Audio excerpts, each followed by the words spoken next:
profiter de la nature. Alors cette vidéo elle est enregistrée en fait la semaine dernière, mais j'en ai fait deux d'un coup parce que tout simplement j'avais plein d'idées dans la tête et que j'avais envie de vous les donner. Et puis comme ça je me reposerai cette semaine. Voilà.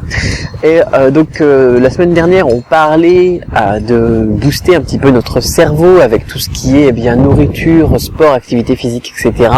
Un autre truc qui va aider à la fois à débloquer un apprentissage et pourquoi pas si vous voulez aller plus loin à améliorer votre créativité. Par exemple, on va essayer de trouver des solutions à tous les problèmes qu'on a dans l'apprentissage du chinois, et donc là on doit faire preuve de créativité effectivement. Eh bien, allez au parc. Voilà, là vous voyez, je sais pas, on voit pas quoi, on voit quoi derrière moi, on voit un lampadaire et puis des arbustes, mais je suis dans un parc, encore une fois.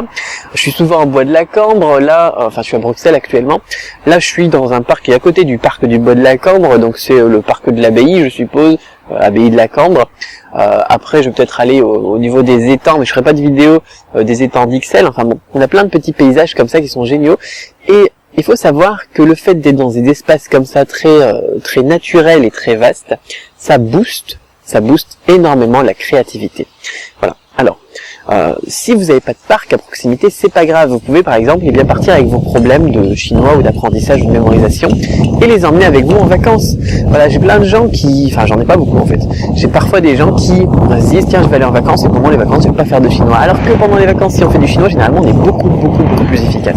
Parce qu'on va être dans un cadre tout à fait différent du cadre quotidien et le fait donc d'être en vacances et surtout si vous êtes au bord de la mer ou à la montagne, quand j'étais en Chine vous me voyez pas souvent dehors. Alors on avait fait quelques vidéos spécifiques pour vous montrer les cascades et un petit peu la région, la campagne, etc. Mais souvent j'étais pas dehors. Pourquoi? Parce que j'en avais pas vraiment, je ressentais pas le besoin parce que ma créativité on va dire était assez développée, étant donné que dans mon appartement j'étais au 25e étage et j'avais une superbe vue sur les montagnes du Guizhou. Vous avez peut-être déjà vu une vue de mon appartement en Chine et ça m'aidait énormément pour la créativité, pour trouver des solutions, pour essayer de trouver des trucs un petit peu innovants aussi à vous proposer au quotidien. Et ça fait toute la différence. Donc pour faire simple et pour pas partir dans tous les sens, c'est vraiment très important, donc si possible d'être dans un espace avec une vue. Si par exemple vous allez là à votre bureau et votre ordinateur et que derrière vous avez un mur, vous aurez forcément moins de créativité que si en fait vous vous mettez de l'autre côté du bureau. C'est-à-dire que vous êtes dos au mur, votre bureau il ressort un petit peu dans la pièce et devant vous avez toute la pièce.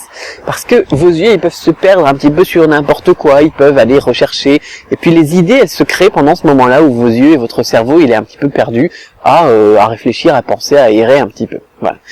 Par contre, si vous aviez que le mur devant vous, votre cerveau il a qu'un mur et puis il est complètement bloqué. Quand votre champ de vision il est bloqué, on sait qu'on est très visuel d'ailleurs, nous autres humains, et le champ de vision étant bloqué, on bloque tout simplement nos capacités du cerveau.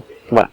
Alors, donc tout ça pour dire que si vous en avez la possibilité, sortez du cadre. Voilà, sortez du cadre. Et ça, c'est des choses que les gens, les entreprises, elles le font aussi les grandes entreprises ou les entreprises qui sont un petit peu malines, elles le font aussi quand ils ont une réunion. Parfois, ils les font en extérieur.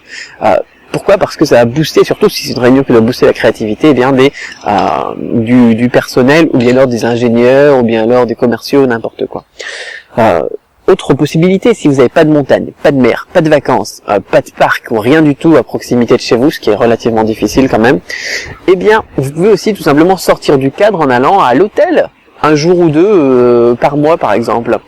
Moi c'est quelque chose que j'ai déjà fait lorsque quand je suis lancé la méthode Cramp notamment, et j'étais donc du côté de Roubaix dans le nord de la France et je suis parti du côté de Bruges dans l'ouest de la Belgique et j'ai pris un hôtel et tout simplement pour sortir du cadre et sortir du truc de tous les jours, quoi. Parce que si on est dans le truc de tous les jours, on aura des idées de tous les jours, on aura les problèmes de tous les jours, les trucs chiants de tous les jours. Et ça nous aide pas. Voilà, ça nous aide pas du tout, sauf si vous avez un super balcon, une superbe vue, vous habitez au bord de la mer ou sur un bateau, ça c'est génial. Effectivement. Voilà. Autre possibilité, si vous n'avez pas non plus le budget pour un hôtel, donc faut compter 50-70 euros pour un hôtel, en tout cas moi pour ce que j'avais pris, si on veut être dans un cadre plutôt qui booste la créativité.